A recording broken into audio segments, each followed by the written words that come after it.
I've become ultimately blackpilled on everything relating to leadership and blah, blah, blah, okay? And ironically enough, I guess it kind of works because it plugs into my personal philosophy as well. Something that I said growing up a lot. There's also like the added pressure of Obama being black. Are you aware of the metadata farming on the PDF that showed that at least 2 justices, it might have been 3, had originally intended to dissent in part? I am looking for— Why? Why didn't they cut it sooner? Unironically, the lack of direction you're doing right now, just watching random clips and talking about everything, might get the most average viewers. That is what gets the most average viewers. Here is like this is like, it's interesting because this is how it goes, okay? I can actually, I know this. I'm in the Matrix, okay? My gold standard for content, with platinum being higher, okay? My gold standard for content is like, we do 0, 5K, 10K, 15K, we'll say 20K up here.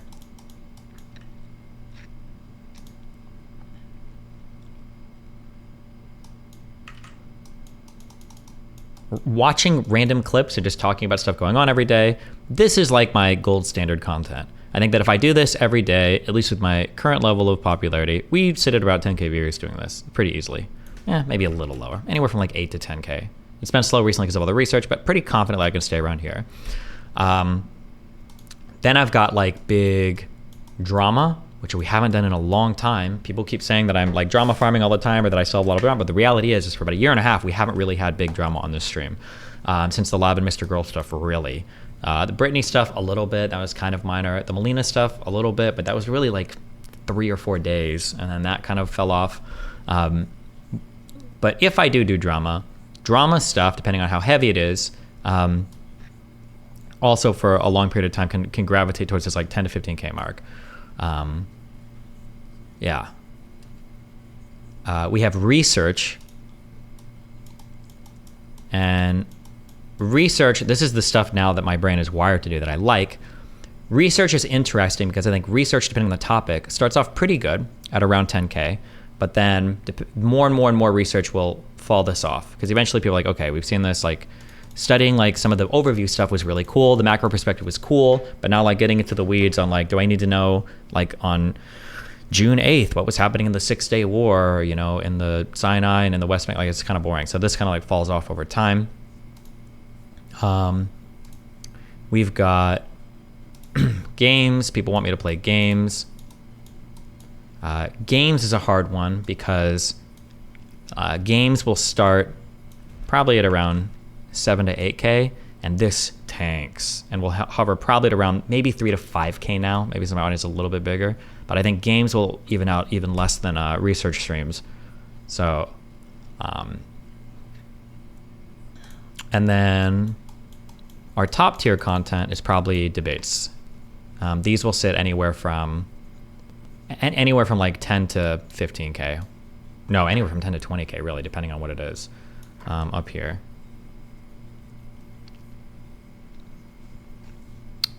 So I think that the interesting thing is I like the research, and the research powers the debates. But in order for the research stuff to work from a monetary, I say from a monetary, I make money no matter what, or enough money for me at least. But technically, like combining these two things is the best for content and brain power.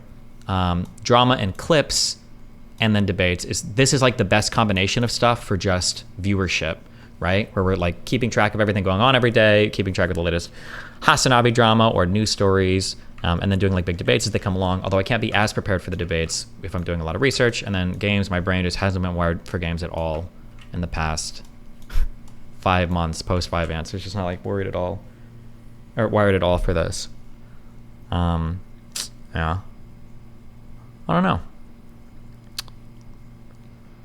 Play with XQC, you'll get juicy ears. Yeah, maybe. Yeah. I don't know. I need damn. Hopefully, where's our Twitch unban? I seem to be able to collab with Twitch streamers again. Your banter with other streamers is top tier content. Yeah, I just don't know what other streamers we can like get involved with because we've gotten pretty big now. So we've got some mainstream access, but like Ben Shapiro or Candace Owens is never going to jump into Discord and chat, so that doesn't work.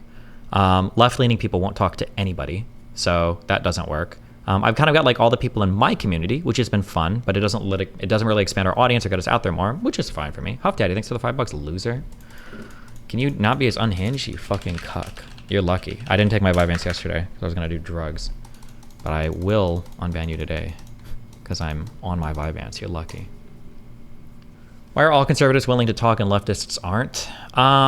Conservatives are probably willing to talk to me because they've always said they want to talk to the left more and because they're still trying to fight for that cultural power. Leftists probably feel like they have most of it, so they don't need to. Maybe their belief systems also lend themselves a little bit more towards talking with the other end, a little bit. I would like a little more variety with the research. So, yeah, I think the thing is, like I said, for the next big topic that we do, I'm not going to be slicing off as huge a thing. So like, for instance, if there's like a war that starts in Iran, we might do like, oh, let's do like the last like 10 to 20 years of Iranian history. It's not going to be like from the beginning of the country.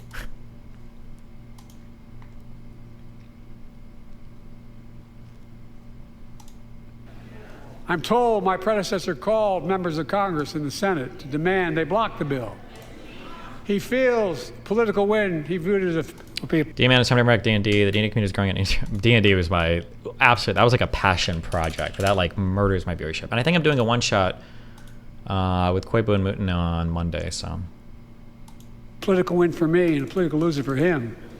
It's not about him. It's not about... That combo came off as Candace wanting to claim that she talked to you. Maybe. I mean, once the cameras and everything were off, they said that like, oh yeah, like if you want to stop our show, if you're in the state, I don't know if she said where she lives, you can always drop by, we could do something, so maybe, who knows. About me? You should go on the Janixi pod. They DM'd me on Twitter. I felt super... I think I was rude. Or maybe I didn't even mean to be. I didn't know who the fuck that was. Apparently he's the largest Twitch streamer. I had no idea. Hold on, what was this message?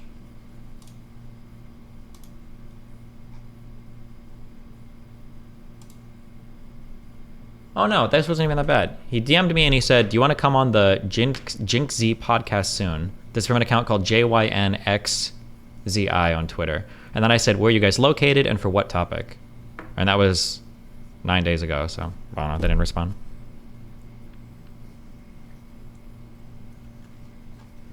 How do you feel about the State of the Union in general? It strikes as very monarchical, in my opinion. It's all a spectacle. I mean, that's kind of what it is. It's a chance for the president to update people on the State of the Union, right? I'd be a winner. Not really. You need a schizophrenic shining star to gain your channel lots of traction, and Dr. Avi needs to be humiliated live in front of the entire world. What's wrong with Dr. Avi? Wait, does he make the illegals comment in here, or... Oh, we watched this part. I don't remember him saying illegals or not, though. Lincoln Riley, an innocent young woman who was killed by... You'd get access to a hyper-zoomer audience. I don't think hyper-zoomers are ever watching me. I don't think my content appeals to, like, people below the age of, like, 18. I'm not, like, slighting young audiences or anything. I don't think that the type of stuff I do would be very appealing to them in general. Like, my better demographic is probably, like, 18 to 30 or something. And illegal. That's right. Or like 20 to 30. But how many of the thousands of people being killed by illegals? To her parents, I say, my heart goes out to you, having lost children myself. I understand. But look, if we change the dynamic at the border, people pay these smugglers $8,000 to get across the border. Okay. I'm scrolling through. We saw this, but okay. So tell me why I'm scrolling through Twitter, right? And I see this tweet come across my timeline that says, y'all are saying rest in power for a man who literally designed this racist-ass character design. Now, we all watch Dragon Ball Z, so we've seen Mr. Pope. Biden improved that really well, to be honest. Again, I'm going to the ultimate. I've become ultimately blackpilled. Sorry, hold on, back up. I've become ultimately blackpilled on everything relating to leadership and blah, blah, blah, okay? And ironically enough, I guess it kind of works because it plugs into my personal philosophy as well. Something that I said growing up a lot was that I didn't really think about my height. I didn't think about acne. I didn't think about any bullshit like that. I was just funny. I can make anybody laugh. And I think that humor demonstrates a whole bunch of different socio-psychological phenomena, right? If you can make somebody laugh, it means you understand their perspective, you understand how to play with sarcasm and irony, you know what to say and how to time. There's like a lot of skills that go into that. When I look at Biden and I think of like, well, why was he successful on his podcast, or not podcast, on his State of the Union? I'm thinking like, did he make people laugh or not? And then when I look at like Trump's success, I think a lot of Trump's success comes from the fact that he's just funny. And so I wonder, when I look at like presidents and I look at speeches and I look at things that are, like what works well with people now, why does this thing work and why doesn't this, or what's going on? I start to come down on this idea, like maybe it's just being funny. Maybe that's like the most important thing, is like having charisma and being funny. And that's like the thing that everybody will remember more so than like policy positions or points or whatever. I don't know, man. I kind of wonder sometimes, because I think when people look at that Biden State of the Union, a lot of people are saying like, oh yeah, like he did a good recovery here and he made people laugh and blah, blah, blah. Now maybe that's also just my corner of the internet, but I still remember this. God, fuck, I'm not gonna go find it. This was just so funny to me. I don't even know if people made a big deal about this at the time. Oh, I'm not gonna be able to find it. It was Kerry, right? It wasn't Gore. Was it Kerry who like tried to stand up to like threaten Bush, and then Bush just like waved him off? God, this was so funny. I specifically would like to know whether Governor Bush will support the Dingell-Norwood bill, which is the main one pending. Governor Bush, you may answer that if you'd like, but also I'd like to know how you see the differences between the two of you, and we need to move on. Well, the difference is that I can get it done. That I can get something positive done on behalf of the people. That's what the question in this campaign is about. It's not only what's your philosophy and what's your position on issues, but can you get things done? And I believe I can. All right. What about the Dingell-Norwood bill?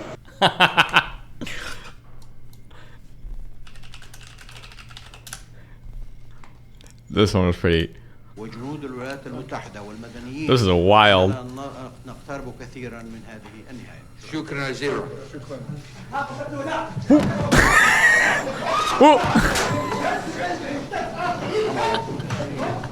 Like, and Bush brushed him off. I'm fine.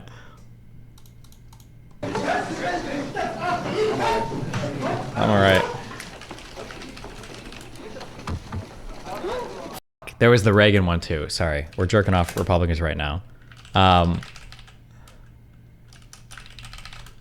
After the failed assassination attempt of Reagan, I think he's giving a speech. It was like a balloon that pops. By its very existence and character, Berlin remains the most compelling argument for an open world. We're reminded of the many traditions of openness and democracy that have marked the history of this city. America missed me. Wait, this was before? Oh, was this before the assassination attempt? Oh, okay. Maybe that's why it was more humorous.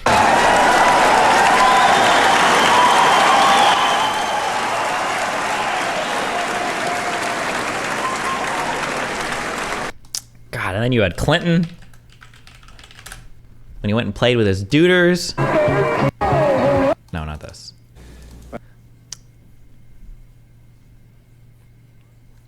Wait, where's the better one? There's one where he's at like a party with, like, is it a fundraiser or something? It wasn't on like... Ugh.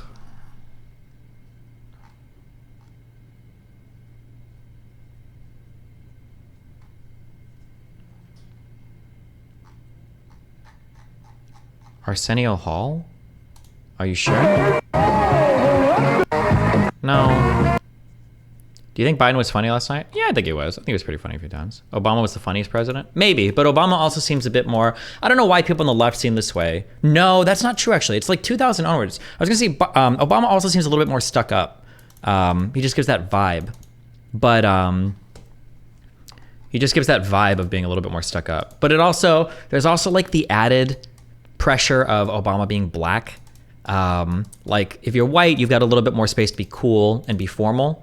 Like Bush, actually an amazing, if you want to dive into a whole thing that we don't have to get into right now in terms of black issues, one of the things that's upsetting to some black people is the idea of Ebonics or African American vernacular English is supposedly indicative of you being stupid. That if you speak Ebonics or if you speak AAVE, it means you're dumb because you speak that way. Rather than accepting it as like a legitimate form of speech and a legitimate dialect of the English language that communicates things about as well as ordinary English, people just assume you're dumb by speaking it. But if you look at people that speak with a heavy Southern drawl or use Southern phrases or whatever, that can be seen sometimes as being like quite educated. Like, oh, he speaks with a Southern accent, kind of, not like the Alabama dumb one, but like the George Bush one.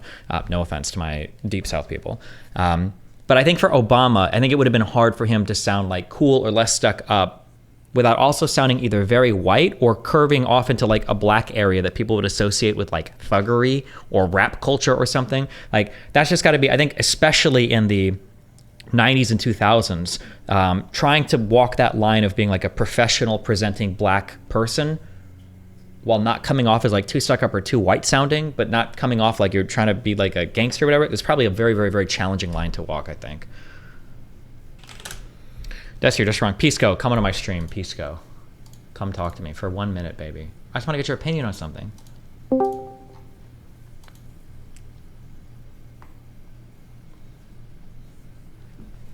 Oh shit, we didn't even finish this. So tell me why I'm scrolling through Twitter, right? I don't know. I see this tweet come across my timeline that says, y'all are saying rest in power for a man who literally designed this racist ass character design. Now, we all watch Dragon Ball Z, so we've seen Mr. Popo before, but I can understand why this person got mad because this nigga looks like it. Look at this nigga. I can't believe this nigga chose to disrespect Akira Toriyama on the day of his death. Well, since you want to send Akira Toriyama off with that, let's see if we can send you off with this. Nigga, if you don't get your big ass Bridget from Trolls Rage, Shinron, Elder Guru, Majin Buu, Fat Gotenks, Hoggers, Great League, Janemba, Black Yajirobe, Luffy, Get for a Tank Man, Grimace, Queen, Big Mom, Gloria from Madagascar, PJ from a Goofy movie, Grow Sister, Rasputia, BFB the Fag Man, Steel from Juice, Faison Love, Big X the Plug. Look at this fat ass nigga. Fat nigga from 8 Mile, built ass, the fuck up out of here. Okay, thanks. I don't think the acting white was as big a thing, was as big of a thing. It was more acting ghetto that they were worried about. Now it's sounding white. You don't think that sounding white or acting white in the 90s or 2000s was an issue for black people? You think it's more of an issue now? I don't know if I believe that as much. Hello, Pisco. Burn Daylight, what's up? Okay. I just have a very interesting legal philosophy question. Okay. Legal philosophy? Kind of, yeah, or maybe not. Maybe like Have you seen your YouTube comments? Why would they mean to you? They don't respect my legal analysis. Oh, because we were upset about the 9/0. yeah. Because you were mad. Yeah, go ahead. The first question is: are you aware of the metadata farming on the PDF that showed that at least 2 justices, it might have been 3, had originally intended to dissent in part? I think it was just Sotomayor, but I think it was 2. It was Sotomayor and Jackson. Could be. I saw the metadata, at least for Sotomayor. Sure. The implication being that originally they were going to dissent in part, but then they decided to not do that for...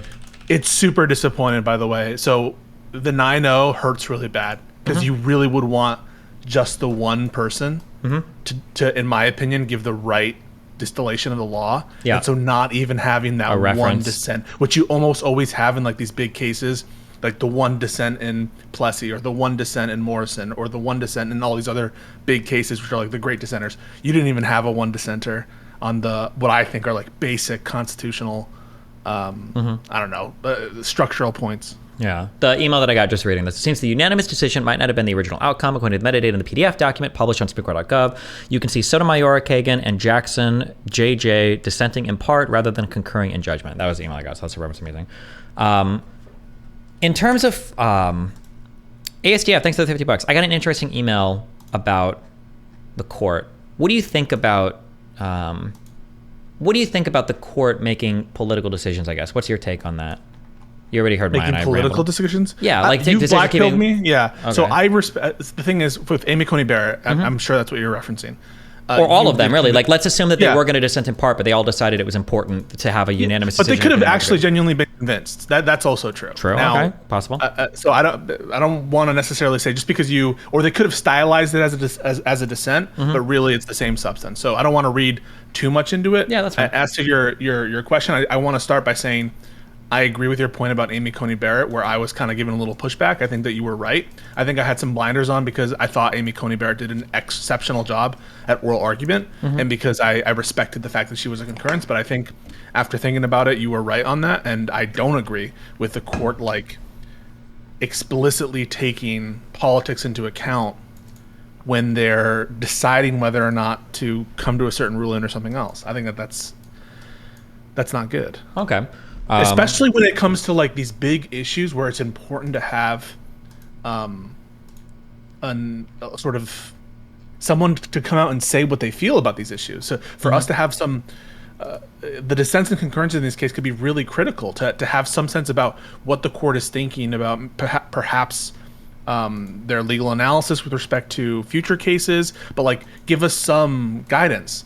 But yeah. Without getting into advisory opinions, obviously, but I think by and large, I disagree with politics playing a role. Okay, which is my opinion. I don't think it was, but I got an interesting email. I thought, I just thought it was interesting. I'll read it, and then I'm just curious what your feedback is.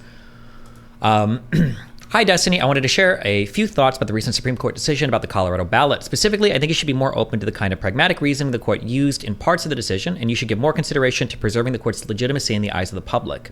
Just a quick note on my background. I'm a lawyer that graduated from top 6 law school in 2021, and I've passed the bar in 2 states, and I practice in both states. Politically, I'm a liberal and a Democrat. I'm very anti-Trump, and I believe that Trump did engage in insurrection on Jan 6, but I also think the court's decision in this case was great, at least the parts that got 9-0. On stream today, you mentioned you very strongly disagree with the type of thinking behind this line from Barrett's concurrence. Quote, the court has settled a politically charged issue in the volatile season of a presidential election, particularly in this circumstance, writings in the court should turn the national temperature down, not up, end quote. You said that you feel the court's job is to just interpret the law, and they shouldn't be factoring in pragmatic political considerations like whether the decision will be divisive. That type of political calculation should be left to Congress in your view. I'm sympathetic to this view to a degree. From a principled point of view, allowing the court to consider practical effects instead of just interpreting the law as written seems like it gives them a green light to steal the political decision-making power that's rightfully granted to Congress. But I think instead of viewing that as a principle which should never be broken, it's better viewed as a value that can and should be balanced against other competing interests. The main issue with the highly principled stance you took is that it's incompatible with structural tension that's at the root of the court as an institution. On one hand, the court is meant to be a check on the democratic process. Anytime it exercises its power of judicial review, it's reversing a decision made by elected representatives. It's going against the, quote, will of the people, end quote. On the other hand, the court's power rests entirely on its legitimacy in the eyes of the people. To quote a very good law review article about the Supreme Court legitimacy, quote, political scientists agree the judiciary has no army. It must rely on others to obey its decrees. Government officials and the general public, are more likely to comply if they view the court as legitimate. That is, as an institution that does and should have the power to affect legal rights and obligations. It is particularly crucial that those who disagree with a given reason view the court as legitimate. Such disappointed individuals will respect the adverse ruling if they view the institution itself as authoritative. Thus, political scientists have a refrain: legitimacy is for losers, end quote. And then this is from a Harvard Law Review article. A little bit more. In the Supreme Court, if the Supreme Court is increasingly seen as a partisan political body or corrupt or incompetent by Americans, then proposals of radical judicial reforms, like packing the courts, or attempts to just disregard rulings by the court become more and more popular. If the court took the maximalist principled view you are sympathetic to and ignored the way a decision would be received, the court would have almost certainly been packed with 6 additional justices by FDR to pass his New Deal legislation. It would have set a new precedent. If you don't like what the court says, just add more justices until you do. The court would lose its power as a check on Congress. The court is at risk of the same fate today. Favorable views of the court are at an all-time low, at least as of July 2023. If the justices bury their heads in the sand and refuse to consider the national temperature in their decisions, it's very possible that the court could just lose its institutional power altogether. And then one more paragraph. I think you're not giving enough weight to the considerations about the court protecting its own legitimacy. The court is an incredibly important institution, but nothing in our system guarantees it retains its power, and it needs to consider things like national temperature in order to preserve it. Being faithful to the letter of the law is still very valuable, but it's a value that can and should be balanced against concerns around legitimacy when the two collide. Hope you found something here interesting. I love all the thoughtful content you put out. Okay, yeah. Yeah, a lot of response to that right away. Number one, I would love to talk to this person to discuss why they think they agree with the federalism arguments of the court 9-0. I think that is horrible. Just on the substance, I would love to have someone a lawyer who actually agrees with that holding to come on and discuss. I think that would be really cool, actually. On the part about the balancing of the quote legitimacy of the court, I think that's not exactly how you framed it. I think you just asked me whether you think politics should play a role. Should the court's legitimacy play a role at all in the court's decision making? I think yes. Like the writer said, it should be balanced. But let's not be, I don't know, what's the right word? Let's not pretend that people are parsing out Amy Coney Barrett's concurrence and getting some kind of satisfaction from it, or that the general population is aware of what's going on in these like dissenting and concurring opinions. They see the 9-0 ruling and they think, oh, this court's, it's a unanimous decision.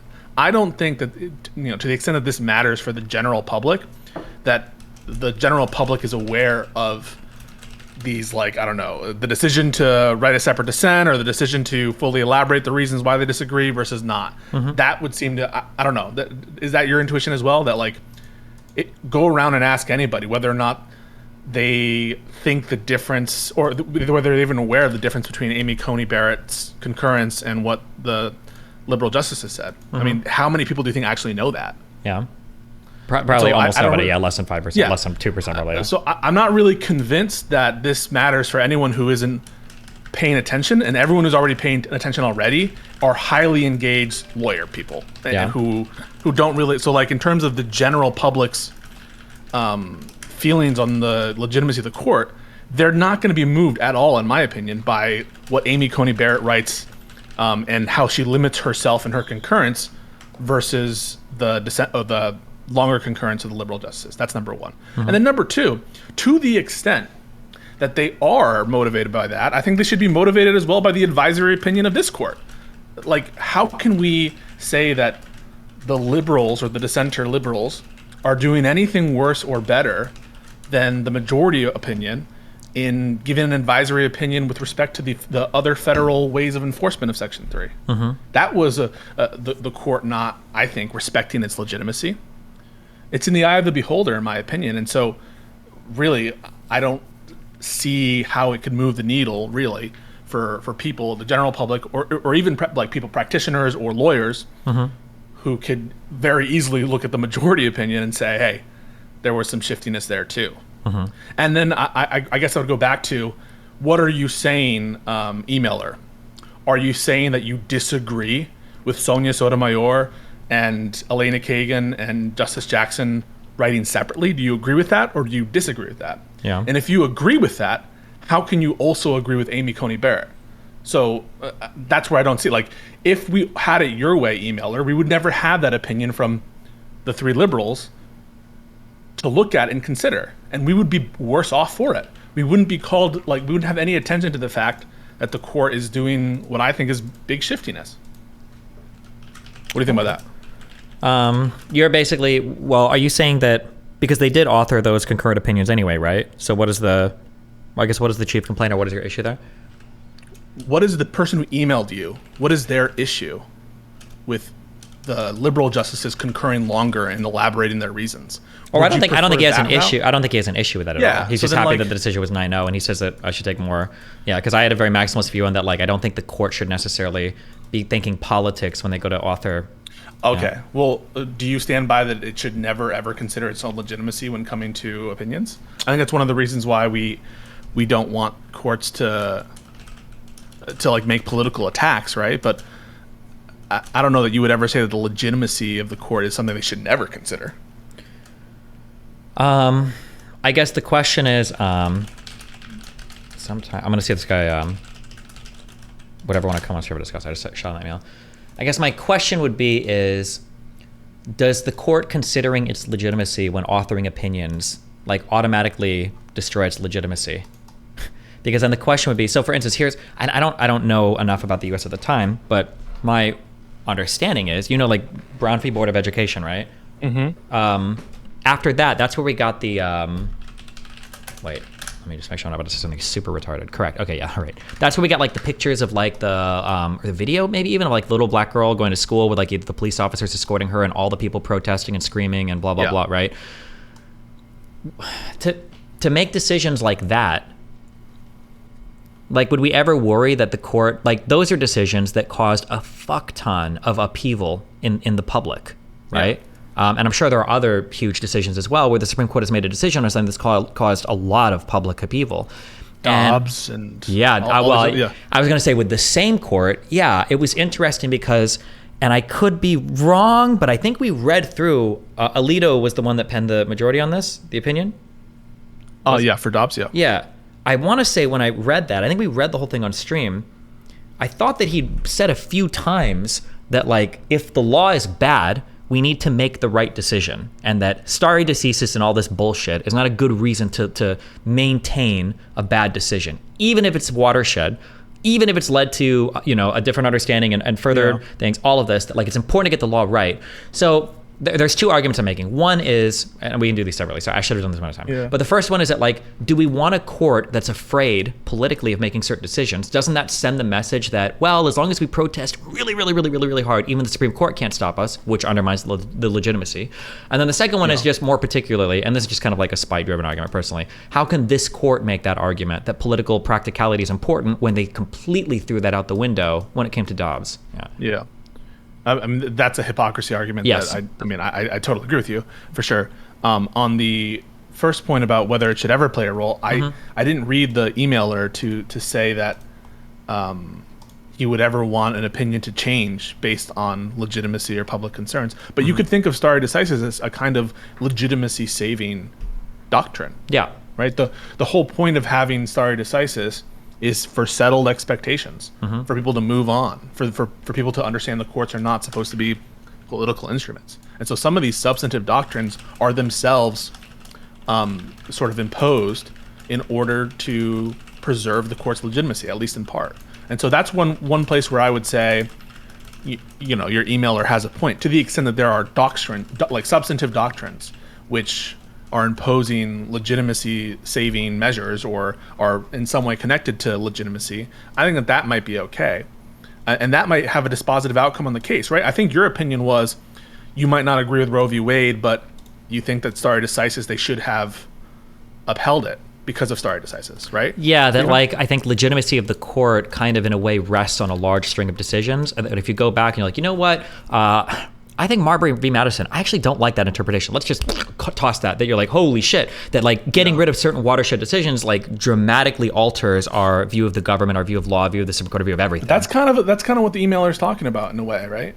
That this is about preserving the legitimacy of the courts and the rule of law. Yeah. And so wait. But I think legitimacy of the courts was in two ways, because because the court's current argument has the legitimacy being the national climate.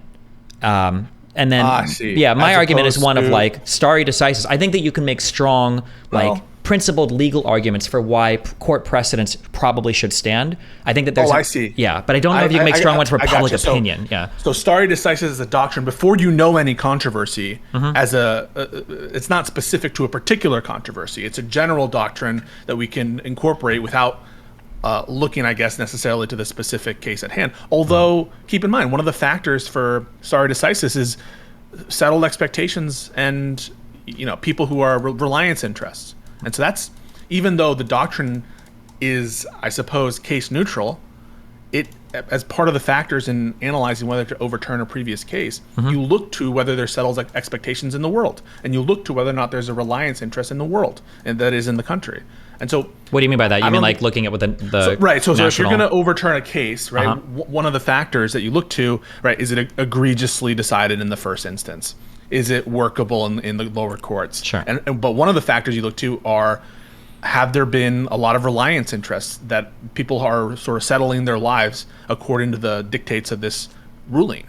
And so that is a way in which current climates and current opinions, let's say that there was no opposition in the public climate to abortion anymore, and that really, abortion was kind of a dead political issue. It never was. That was one of the arguments. I remember. Yeah, it was a big argument. Yeah. So if it was a dead issue politically, that would seem to be like less of a reason to overturn Roe v. Wade. But that would be the court. If the court is considering that, the court is explicitly considering the political tension of the day in a way, as part of its stare decisis analysis. Yeah. And so, well, do you think that this court now I heard your argument here, and I'm switching over to the hypocrisy track, so I realize I'm switching. But do you think that this court, if for whatever reason somehow Obergefell v. Hodges or whatever comes up in front of the court, do you think that they would say, well, legally we might disagree with this, but it seems to be kind of settled nationally that everybody likes gay marriage, so we're not going to touch this? Do you think that this court... I think they might, yeah. You think so? Okay. Because I've said before that I think you'd get at least 3 or 4 votes to overturn Obergefell, but I think you might get Kavanaugh and the chief to say stare decisis. And the chief was willing to say stare decisis in another abortion case before Ruth Bader Ginsburg was gone. And so then in that case, does stare decisis matter, or is that just a shorthand for what does most of the public think now? Because that's kind of what it feels like. It's not a shorthand just for that. The stare decisis, there are other factors that are not sort of reliance interest or settled expectations that have to do with workability in courts, right? That would be a standard that's strictly speaking legal. Okay. And so like, can courts even work with this doctrine? That's not mapping onto public perceptions. Another one is, was it egregiously incorrect as opposed to not egregiously incorrect? That's another one. And then another one is like, is it constitutional or statutory? Because it's harder to change the Constitution than it is to change a statute. And so we're going to be less interested in stare decisis for maybe constitutional as opposed to statutory, because there's no other mechanism other than amendments to change the Constitution. So all that is to say, there are other factors besides the kind of temperature of the political environment that go into stare decisis. But that is one factor. And isn't that a factor that the court should consider if it's running a stare decisis analysis? Whether or not the country's political opinions have accepted it? Yeah. I don't know. Here's a question. What if the Supreme Court came out and gave a groundbreaking new interpretation of the Second Amendment in either direction, where let's say you had a 6-3 court for liberals and they came out and they were like, actually, that militia part is probably one of the most important parts. So we're going to ban every single firearm for a citizen if they're not part of an organized state-recognized militia. Or on the flip side, let's say a conservative comes out and is like, actually, Congress, the states shall have no right to abridge your whatever to own firearms. Nothing at all. Every single gun law, AR-15s, like this, all of this shit is off the books. You need to pass a new law or amend the Constitution or something if you want to do this. Or amend the Constitution, I guess. Do you think that in either of those directions, because the gun debate is not settled either, right? That's probably about as heavily contested as the abortion debate. Yeah. What would I think about it in that case? If somebody made a huge decision like that completely shifted the needle based on the fact that there was still a divided country on it. Yeah. And I could be wrong, but aren't our current interpretations of the Second Amendment even more recent? Don't those kind of cases from like the 90s or something? Am I wrong on that? The Second Amendment case law is more recent than Roe v. Wade. Yeah, sure. Yeah. Yeah, 100%. But, okay, so you're asking me, how do you think conservatives feel, or how would I feel? Well, how would you feel about that Supreme Court rationale there? That they're like, yeah, this is a super not decided issue. We're not going to leave this, in the court. It seems like the only thing, right, if everything's down the line in terms of overruling it, and the one deciding factor is it settled expectations or not? Oof. Right, because another way of saying that is, if settled expectations and reliance interests could never be the deciding factor, why even consider it? Is that or I don't know if that's what you're saying. If deciding things could never wait, say that one more time. If the reliance interest in the purely kind of like outward heat check on the public narratives or public discussion, if that were ever unable to be the deciding factor, why are we considering it at all? Right? So basically, suppose that we're in the gun control area and there's a law and they're like, DC versus Heller was wrongly decided. It wasn't egregiously wrong, but maybe it is workable, maybe it's not. And so they're going down each of the factors and they are like, 50-50 on everything. The last thing they have to consider is the reliance interest. Would you ever feel satisfied with an opinion that overturns Heller because, hey, the gun debate is still active and it's not settled? Yeah, it just seems unsatisfying to me, I guess. I don't know. But maybe my view of the court is like way too like maximalist or way too like idealistic, and that's not in reality how it plays out, I guess. My intuition is that whenever these stare decisis analyses like come up, the court will like jump through hoops to make sure everything comes against it in whatever direction they want, right? So like if they're wanting to overturn it, every factor will either come out neutral or come out in their favor. And so I'm not sure how much weight and how much power it actually has. I would push you into being more of a legal realist in some way and abandoning the, even though this is going to seem ridiculous, right? I don't know how much of this is an actual formal thing that exists outside of the minds of lawyers and of people who are watching the court and of judges themselves. So I don't really know, is the court actually considering day to day the political opinions or the environment? I'm not sure that they are. Yeah, and I don't. At least if they are, they're not admitting it. Do you think the charges against, was it Jackson or was it Alito or no, Thomas? Who was the one where they were saying was getting like huge boat rides and big like fucking gifts and shit? That was Thomas. Do you think stuff like that is okay? Should there be regulations on that or? That's tough. I don't agree with the people who are saying that just because Clarence Thomas's wife did something, that therefore Clarence Thomas should necessarily be considered corrupt or should recuse themselves. I think that's a little bit weird to like consider the things that your wife does as necessarily impugning your own character. I mean, I think when it comes to marriage, it's like you're kind of a team. Like it's hard to separate out like one from the other. I will grant you there are some situations in which that could occur, but I don't think just because you're married to someone that necessarily.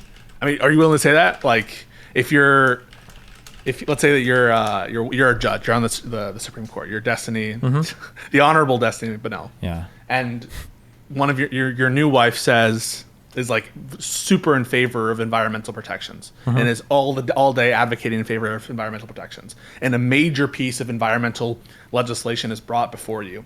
And I guess the question before you is whether or not to validate or invalidate that. Do you think you should recuse yourself? That's a fucking hard one.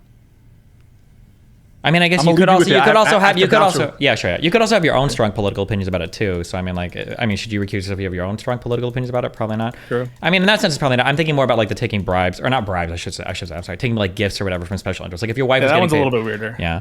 I don't know much about it. I got to bounce real quick, but, yep, okay. If you're on later, we could talk. Okay, yeah, cool. Thanks. I love you. Be careful. Bye. Yeah, bye.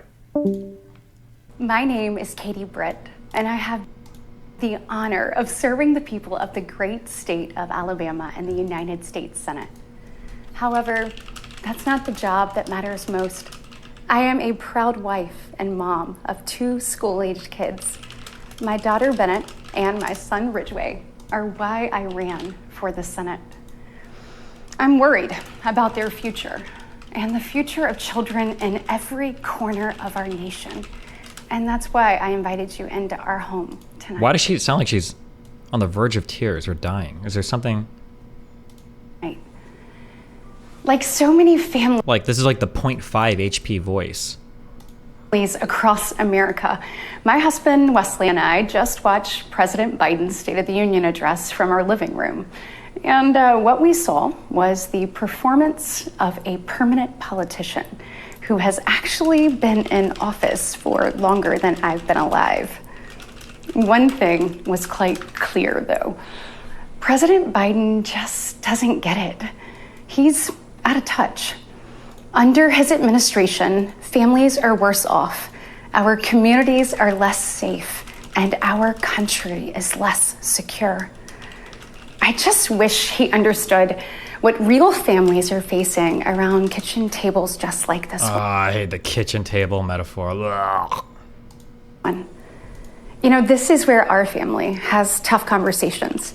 It's where we make hard decisions. It's where we share the good, the bad, and the ugly of our days. It's where we laugh together, and it's where we hold each other's hands and pray for God's guidance. And many nights, to be honest, it's where Wesley and I worry. I know we're not alone. And so tonight, the American family needs to have a tough conversation. Because the truth is, we're all worried about the future of our nation. The country we know and love. She delivers this whole thing like she just killed the person who was supposed to give the speech. Seems to be slipping away, and it feels like the next generation will have fewer opportunities and less freedoms than we did. I worry my own children may not even get a shot at living their American dreams. My American dream allowed me, the daughter of 2 small business owners from rural Enterprise, Alabama, to be elected to the United States Senate at the age of 40. Growing up, sweeping the floor at my dad's hardware store and cleaning the bathroom at my mom's dance studio, I never could have imagined what my story would entail. to think about what the American dream can do across just one generation. Supposedly this wasn't even live, it was pre-recorded. Is that surprising? Wouldn't they normally? Or no, because they probably want to respond to things inside what Biden said specifically, right? Just one lifetime. It's truly breathtaking. But right now, the American dream has turned into a nightmare for so many families. The true, unvarnished state of our union begins and ends with this. Our families They don't express are any hurting. specifics? Our country can do better. And you don't have to look any further than the crisis at our southern border to see it. President Biden inherited the most secure border of all time. I don't like this bullshit of Trump can't be held responsible for the economy and what happened under COVID, but Trump gets all the credit for closing the border under COVID. Like, give us COVID back and Biden can secure the border the same way. Like, what a dumb, I hate this double standard. It's so cringe. But minutes after taking office, he suspended all deportations, he halted construction of the border wall, and he announced a plan to give amnesty to millions. We know that President Biden didn't just create this border crisis. He invited it with 94 executive actions in his first 100 days. When I took office, I took a different approach. I traveled to the Del Rio sector of Texas. That's where I spoke to a woman who shared her story with me. She had been sex trafficked by the cartels starting at the Oh my God. age of 12. She told me not just that she was raped every day, but how many times a day she was raped. The cartels put her... It's not enough to be sex trafficked, and it's not enough to be raped while sex trafficked. You have to be raped, and it's not enough to be raped every day while you're sex trafficked. You have to be raped multiple times every single day while being sex trafficked. Jesus Christ. on a mattress in a shoebox of a room. And they sent men through that door over and over again for hours and hours on end. Wait, so also what's the moral of the story? Like, make her go get raped in Mexico? Wait, what? I don't understand what the point of this story is. Or are they saying the cartels came into America and grabbed this person and put them back in Mexico? Or what is the... Did I miss the start of this? We wouldn't be okay with this happening in a third world country. This is the United States of America, and it is past time, in my opinion, that we start acting like it. President Biden's border policies are a disgrace. This crisis is despicable. And the truth is, it is almost entirely preventable. From fentanyl poisonings to horrific murders, there are empty chairs tonight at kitchen tables just like this one because of President Biden's senseless border policies. Just think about Laken Riley. In my neighboring state of Georgia, this beautiful 22-year-old nursing student went out on a jog one morning, but she never got the opportunity to return home. She was brutally murdered by one of the millions of illegal border crossers President Biden chose. What actually happened to this person? That's not a useful name, but... Oh, it is.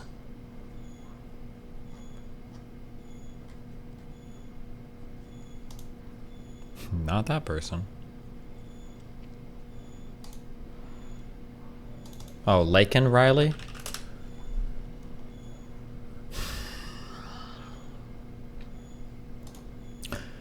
American 22-year-old nursing student at Augusta University was kidnapped and killed when she was jogging at the University of Georgia. Her body was found near a lake in a wooded area at UGA. Her death was caused by blunt force trauma. The police described it as a crime of opportunity. Jesus Christ.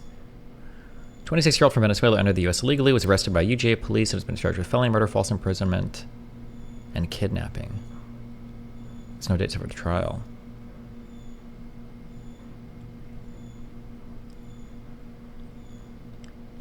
Oh, Eliminator, thanks for the 10 gifted subs.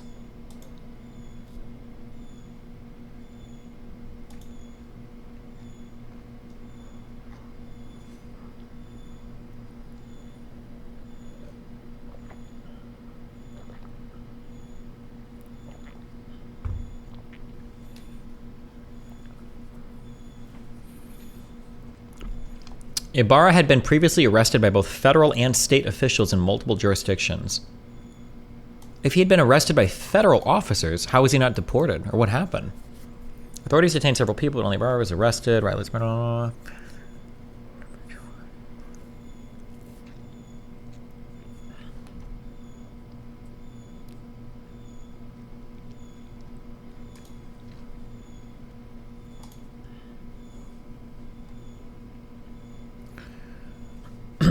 The suspect charged in the death of a nursing student had been arrested by federal...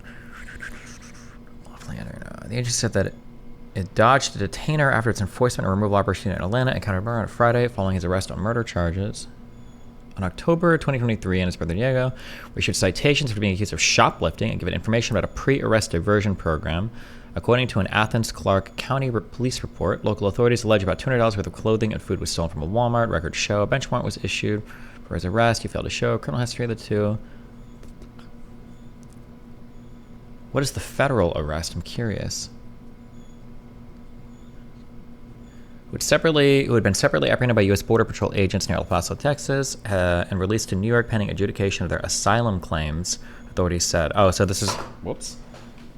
This is like a catch and release thing? I don't understand the catch and release stuff. It can't... Is it truly as stupid as it sounds? The way that I've heard conservatives describe it, and this might be the way that it is, the way that I hear it described is if you sneak into the U.S. and they catch you and you say, well, actually, I'm here for asylum, they'll give you a court date in like 6 months and you just like chill in the U.S. until your court date. It seems kind of stupid. The Athens Walmart incident occurred after Jose Antonio Ibarra was arrested in New York in September 2023 and charged with acting in a manner to injure a child less than 17 in a motor vehicle license violation. U.S. immigration MPD before a detainer could be issued.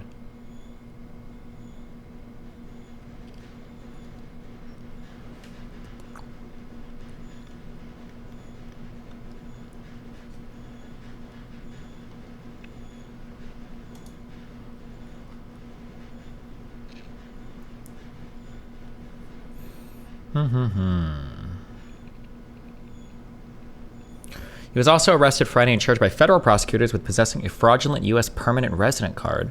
Jesus. UGA said Sunday that Diego Ibarra presented a fake green card to secure a temporary position as a dishwasher in a dining hall, but failed to submit further documentation required to keep the job and was never paid by the university.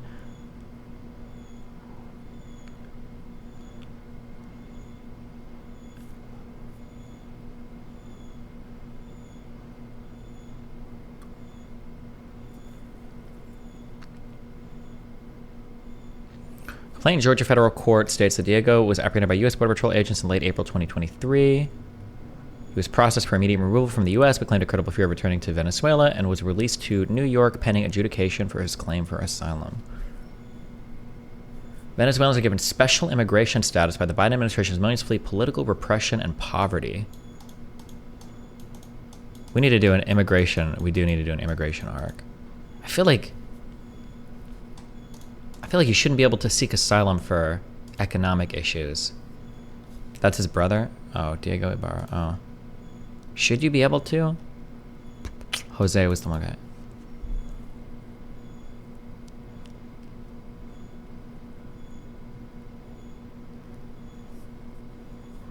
Why not? Because why would you? There's a poor country. Everybody can just flee for asylum. I feel like asylum has to. I feel like asylum should follow some sort of unfair political or racial ethnic prosecution, like something crazy like that. Like just fleeing. like just fleeing because the economy sucks shit or poverty or whatever. That just seems kind of wacky.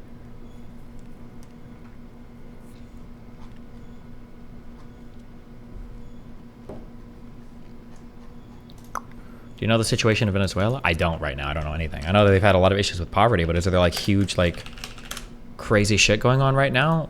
Fuck, I don't know what I would say here. What's the squeaky noise? I think it's my mom fucking your mom on my bed.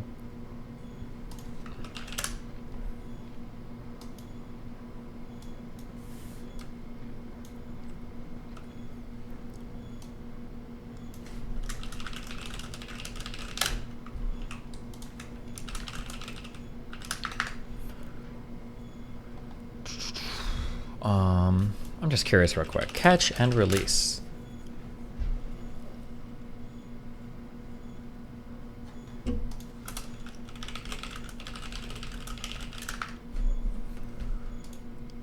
The United States enforcement catch release first requires releasing a migrant to the community while he or she awaits hearings in immigration court as an alternative to holding them in immigration detention. The migrants whom U.S. immigration enforcement agencies have allowed to remain in the community pending immigrant hearings have been those deemed low risk, such as children, families, and those seeking asylum. There is no hard and fast definition of the phrase, which is pejorative. Rather, the phrase refers to collection policies.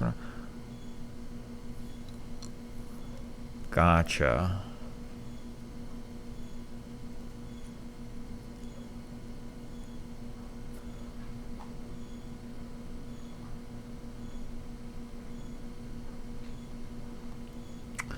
Donald Trump as a presidential candidate.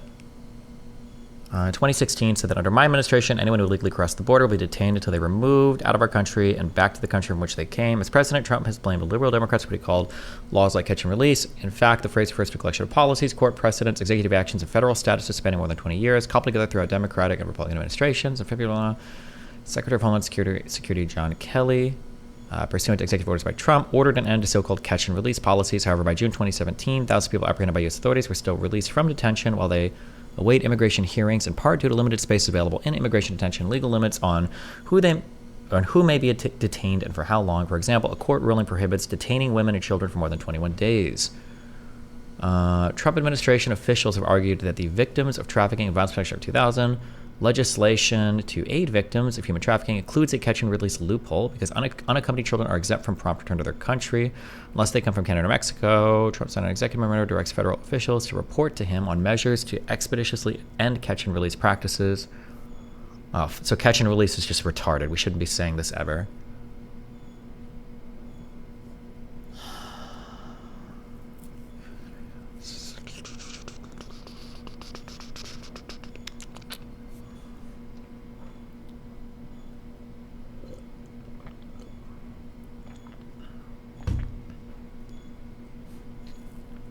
Unironically, I actually liked the, I think Kamala Harris had a good approach to this. I think when she was the prosecutor in California, I think the Kamala Harris approach was if you were arrested ever in the United States for committing any sort of like violent crime or like burglary or anything like that, if you were an illegal immigrant, you were deported. I think that was what Kamala Harris tried to do in California. That was one of the reasons why Hassan hated her so much.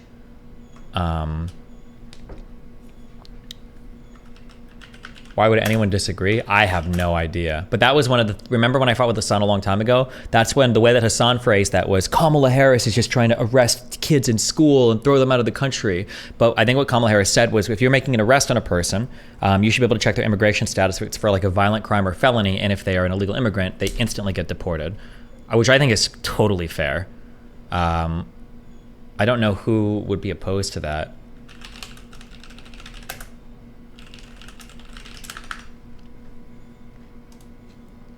Kamala Harris supported a 2008 San Francisco policy that reported arrested undocumented juveniles to ICE. Yeah, this is how that got reported. But I don't think that they were going after undocumented juveniles. It was just that if you were arrested for a violent crime, even if you were a minor, they would check your status and you would just be deported if you were an illegal immigrant.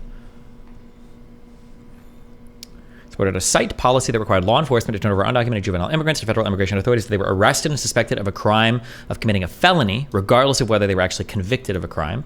Harris, who was San Francisco's DA from 2004 to 2011, sided with then-Mayor Gavin Newsom on a political fight over San Francisco's status as a sanctuary city that split the city's municipal government, with the mayor's office supporting the policy and the city's elected board of supervisors opposing it. Yeah.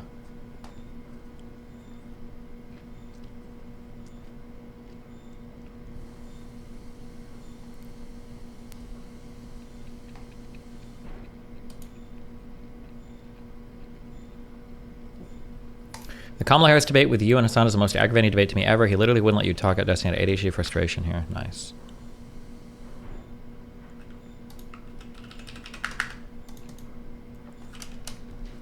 Wait, hold on. China. Damn.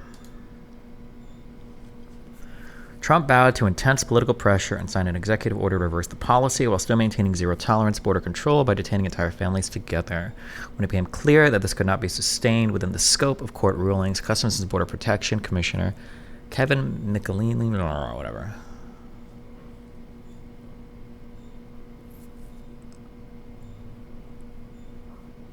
Did I bail to asylum seekers? So then Trump didn't end catch and release under him, did he? Is there any evidence for that? Trump ending catch and release. I feel like I heard Republicans say that all the time, that Trump ended catch and release and that Biden brought it back.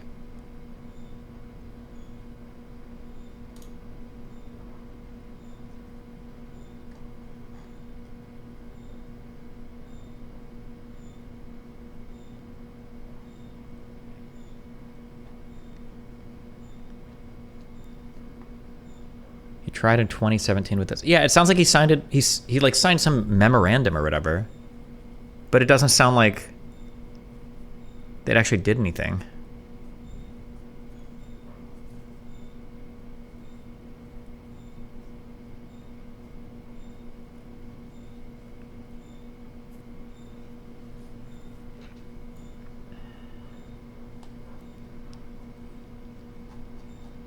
Interesting. What do you think about the illegals counting down the census and giving Democrats 20 extra House seats that Elon tweeted? Is that even true? I have to check this. Are illegal immigrants included for House of Representatives? I've heard this before. Currently, illegal immigrants are counted for congressional district apportionment and impact electoral college votes. How much, how many, if there's, what is the estimation? Like 15 million? How many illegal immigrants in the United States? 11.7 million. It must have grown since this. I feel like I heard this number a long time ago. Is it still around 11.7 million? Studies have shown. This is from 2017. I don't know.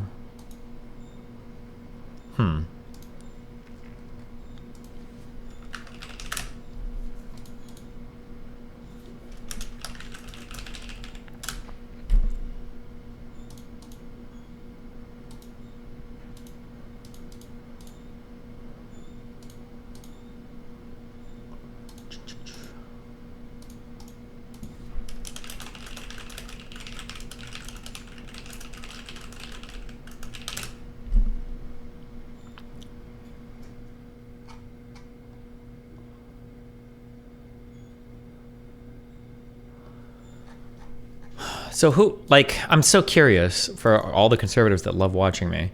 Are there any statements of like Republicans, or I'm sorry, of Democrats supporting catch and release? Where Democrats are like, catch and release is a good thing? Or...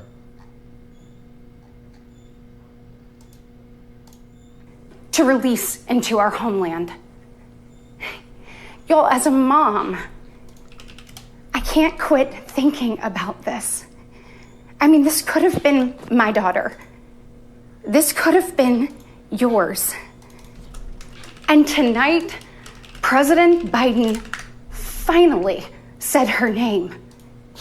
But he refused to take responsibility for his own actions. Say her name. Mr. President, enough is enough. Innocent Americans are dying, and you only have yourself to blame. Fulfill your oath of office. Reverse your policies. End this crisis and stop the suffering. Sadly, we know that President Biden's failures don't stop there. His reckless spending dug our economy into a hole and sent the cost of living through the roof. We have the worst inflation in 40 years and the highest credit card debt in our nation's history. Isn't that kind of true too? That is a good point, right? Like, let's say that we buy into the Republican propaganda here 1,000,000,000%. Let's say there are like 20 million illegal immigrants, okay? Biden's let in 5, 10 million more. Let's say there's 20 million illegal immigrants in the United States. If there were 20 million illegal immigrants here in the US, and the most we have is like one kidnap murder over the past like 4 years, that's actually pretty good, like ratio-wise. Maybe we need more illegal immigrants. Like, if of 20 million of them, only one of them committed like a crazy violent crime, I don't know. I feel like that ratio is probably better than the native population. Isn't that kind of like insane? Like, you'd think that if this like huge, 15, 20 million number, whatever they throw out over and over again, if that was real and these people were so violent, we would see like fucking chaos. There'd be like Mexican intifadas. Let that sink in. Hardworking families are struggling to make ends meet today. And with soaring mortgage rates and sky-high childcare costs, they're also struggling to how to plan for tomorrow. When did they say one death or kidnapping? This is the most retarded take you've ever given at Destiny. Well, I see them parading out this one girl like over and over and over again. So, I mean, it sounds like this is a big case they're leaning on, meaning I'm guessing there's not that many. If there were like 1,000, you'd just like cite the number, no? Tomorrow. The American people are scraping by while President Biden proudly proclaims that Bidenomics is working. Goodness, y'all. Bless his heart. Goodness, y'all. Goodness, y'all. Good one. We know better. I'll never forget stopping at a gas station in Chilton County one evening. The gentleman working the counter told me that after retiring, he had... So is George Floyd the only instance of police death? Or how does that make sense, bro? What do you mean? What are you talking about? Even just around George Floyd, there were other high profile. You had the one black dude in the back of the van that got like driven around and tossed around until I think he died coming out of the van. You had the Philando Castile dude. You had the guy Eric Garner, I think. What do you mean? There were like several high profile cases around that time, weren't there?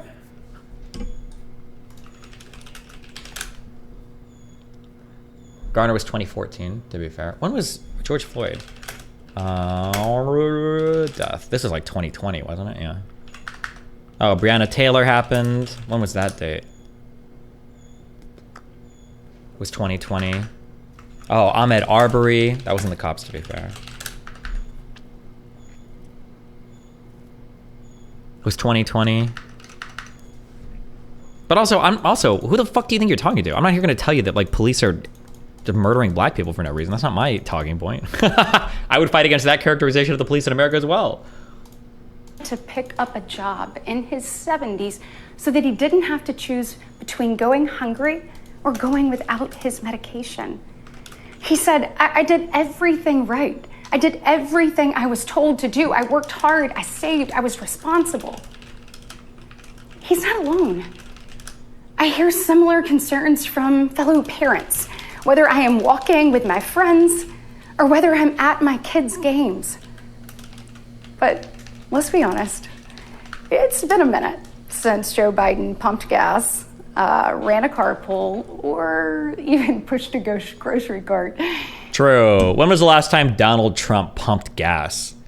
You know what? To be honest, I bet Biden actually has pumped gas recently because doesn't he like driving fucking cars and shit? Isn't that like a hobby of his? Trump's probably been riding in limos and motorcades for like the past like 30 years of his life. Meanwhile, the rest of us see our dollar and we know it doesn't go as far. We see it every day. And despite what he tells you, our communities are not safer. For years, the left has coddled criminals and defunded the police, all while letting repeat offenders walk free. These new adjustable glasses are taking the country by storm. But foreseeable. From our small towns to America's most iconic city streets, life is getting more and more dangerous. And unfortunately, President Biden's weakness isn't just hurting families here at home. He is making us a punchline on the world stage. Look, where I'm from, your word is your bond. But for 3 years, the president has demonstrated that America's word doesn't mean what it used to. From abandoning our allies in his disastrous withdrawal from Afghanistan to desperately pushing another dangerous deal with Iran. President Biden has failed. We've become a nation in retreat. And the enemies of freedom, they see an opportunity. Putin's brutal aggression in Europe has put our allies on the brink. Iran's terrorist proxies have Wait, who's holding up funding for, like, Ukraine? What? slaughtered Israeli, Jews, and American citizens. They've targeted commercial shipping, and they've attacked— Yeah, wait, but Biden and everybody's like blowing the Houthis up. How are we gonna attack Biden on the Houthi handling? What? Our troops nearly 200 times since October, killing 3 U.S. soldiers and 2 Navy SEALs. Meanwhile, the Chinese Communist Party is undercutting America's workers. China is buying up our farmland, spying on our military installations, and spreading propaganda through the likes of TikTok. You see, the CCP knows that if it conquers the minds of our next generation, it conquers America. And what does President Biden do? Well, he bans TikTok. Hey, hold on, I'm sorry. Does anybody here know anything about the Myanmar stuff? I got a guy that has emailed me. It's pretty convincing, but to be fair, I don't know anything about it, other than the meme on TV where you can see the tanks come behind it, for the coup and shit. Basically making the argument like the genocide in Myanmar claims are basically entirely fucking meme, and that it's probably bullshit. I'm gonna read this out. I don't know if this is, well, listen, take everything that this guy says with a grain of salt because I haven't researched any of this. But with respect to Myanmar, in short, it feels so much like Israel-Palestine, but I think it's just way too complicated to meaningfully engage with in a stream environment. The ICJ case against Myanmar is very dubious, but my guess would be that denying 2 genocides is optically a bad look. Though most people just accept Myanmar did a genocide as fact because it's a niche and not very well-known place, what happened to the people who call themselves Rohingya, and if it was justified, is an insanely contested topic among scholars today, including ones I study under. To give you a basic idea, in the late 2010s, Myanmar started mass deporting anyone who called themselves Rohingya. Is it Rohingya or Rohingya? And no one on either side actually has any idea where these people came from. One side says they're illegal immigrants from Bangladesh and they have to go home. The other side says this is all Islamophobic racism and they're indigenous to the region of the country they mostly live in, called Arakan or Arakan. It's worth noting that they kind of first showed up in the 1970s as part of an independence movement in the region, and there's a different Muslim minority group that is recognized as indigenous to the same area, but the Rohingya aren't. There is so much more context to this that I wouldn't even know where to start, and finding accurate sources is pretty much impossible, but that's the basic idea. If you take the official government position, it'd be a bit like if the United States had a bunch, like 1 million of undocumented immigrants from Mexico living in Arizona, arguing that they should be their own country. Now, due to lack of government, blah, blah, blah, yeah. I don't know. I don't know anything about this. Oh, my shit just blipped. Good luck.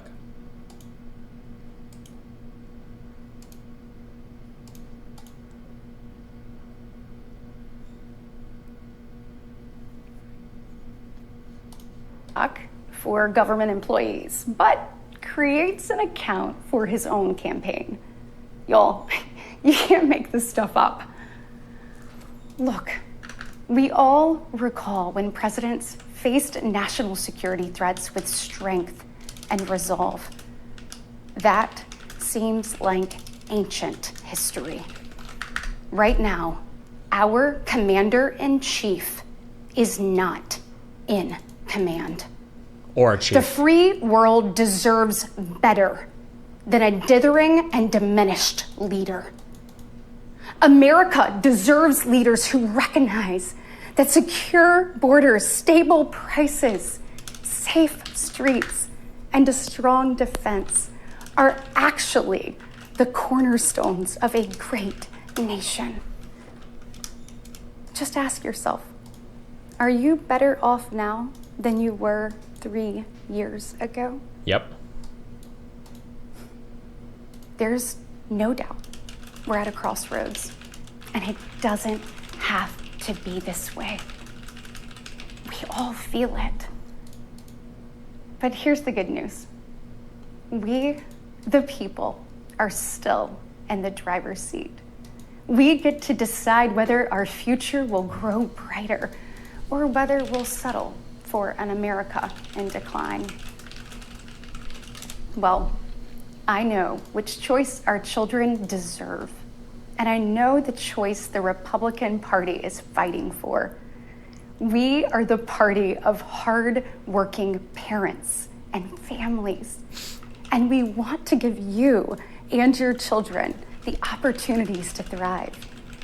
And we want families to grow. Yes. It's why we strongly support continued nationwide access to in vitro fertilization. We want to help loving moms and dads bring precious life into this world. What? This is super fucking creepy. Wait, what the fuck? Does that seem kind of weird? What? Wesley and I believe there is no greater blessing in life than our children. And that's why tonight, I want to make a direct appeal to the parents out there, and in particular to my fellow moms, many of whom I know will be up tossing and turning at 2 a.m., wondering how you're going to be in 3 places at once and then somehow... Her state banned it? Yeah, I thought IVF just got banned in, was it Alabama? Because they said that like embryos are humans or something? Still get dinner on the table. First of all, we see you, we hear you, and we stand with you. Bro, chill. I know. You're frustrated. I know you're probably disgusted by most of what you see going on in Washington, and I'll be really honest with you. You're not wrong for feeling that way. Look, I get it. The task in front of us isn't an easy one, but I can promise you one thing. Get my water. It is worth it. So I am asking you, for the sake of your kids and your grandkids, get into the arena. Every generation has been called to do hard things. American greatness rests in the fact that we always answer that call. It's who we are. Never forget, we are steeped in the blood of patriots who overthrew the most powerful empire in the world. We walk in the footsteps of pioneers who tamed the wild. We now carry forward the same flame of freedom as the liberators of an oppressed Europe. The flame of freedom. We continue to draw courage from those who bent the moral arc of the universe. And when we gaze upon the heavens, never forget that our DNA contains the same ingenuity that put man on the moon. America has been tested before, and every single time, we've emerged unbowed and unbroken. Our history has been written with the grit of men and women who got knocked down. But we know their stories because they did not stay down. We are here because they stood back. Drew, this sounds like when you're playing like some post-apocalyptic game like BioShock or some bullshit. You'd hear this like in a tape playing on a TV in the background or something. Back up. So now it's our turn. our moment to stand up and prove ourselves worthy of protecting the American dream. Together, we can reawaken the heroic spirit of a great nation. Because America, we don't just have a rendezvous with destiny. Oh, shit. We take destiny's hand and we lead it. Okay, thanks. Our future starts around kitchen tables just like this, with moms and dads just like you.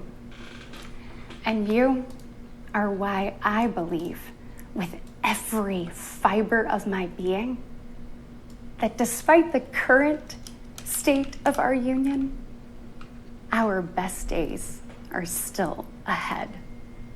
May God bless you, and may God continue to bless these United States of America. Thank you. I am looking forward. Why didn't they cut it sooner?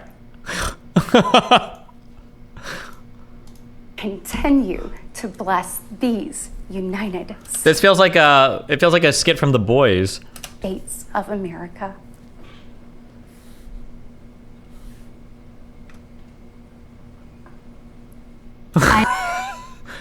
Oh my God. I'm looking forward to delivering the Republican response to the State of the Union, so tune in. President Biden's border policies are a disgrace. This crisis is despicable. And the truth is, it is almost entirely preventable. What did they give her? And thank you to all the gentlemen behind me who continue to work diligently to actually secure our border. That's what the American people deserve. But unfortunately, Joe Biden refuses to give that to them. Mr. President, enough is enough. Innocent Americans are Sounds like the beginning of the movie's Purge election year. dying, and you only have yourself to blame. Everything that we put forth that would actually secure and close the border, the Democrats don't want. This is yet another prong. She sounds like a strong speaker. Why ruin it? I don't know. She's living her best, like, liberal feminist life up here as a strong, womanly leader. And then down here, she's living her most trad, weak woman, 1 HP voice, empathetic mom figure, I guess. Of the failed Bidenomics. The American people are scraping by, while President Biden proudly proclaims that Bidenomics is working. Bless his heart. Right now, the American dream. Biden's border policies are a disgrace. This crisis is despicable. Great so far. And the truth is, it is almost entirely preventable. And then sudden smile. From Must act natural to fool the humans. President Biden. Citizens of America, people of Florida. Oh. Kill them.